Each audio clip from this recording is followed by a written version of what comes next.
Okay, the first thing you'll need to do is turn the machine off at the mains. Once you've turned the machine off, when you take the key out, just force the key so that to the position where you can actually get the key out.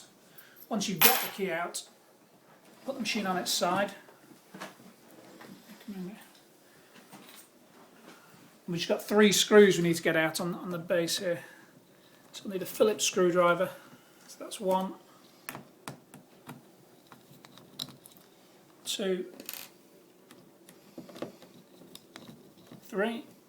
Put the machine back down, and we've just pull this front panel, just give it a wiggle, and that will come off. 2 more screws, 1, and then a second one at the other side.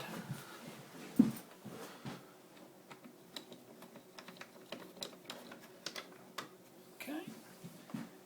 Now, very carefully take the machine cabinet top off and place it to the left hand side because there's cables.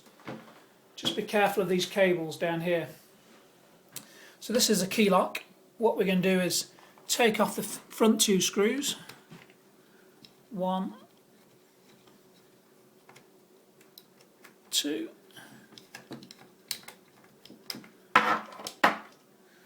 1, 2. Again, it's a Phillips screwdriver. The key lock comes away. Just undo this little thing here. Take that off. And gently pull this connector, and that's the unit out. And what we do is exactly reverse. So with a new card reader, with the contacts facing down, through the hole,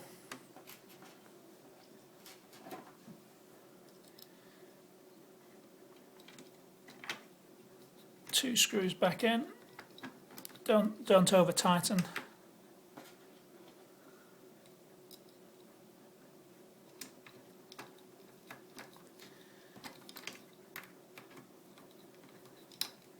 Okay. Loop through there. Then gently, careful not to bend the pins, just push that down nice and firmly. Does that have to be off the board there, Rob? Okay, so that's it. So that's all done now, in place. When we put the top back on, be very careful not to trap these cables. So pick the cabinet up and gently over the top there, making sure it's sealed around the bottom there. Got 2 screws at the back.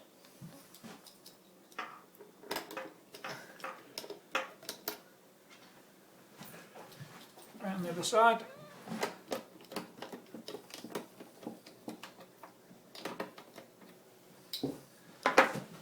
Front panel, so it just clips on, and then finally gently on the side, the last 3 screws back in the bottom. Job done.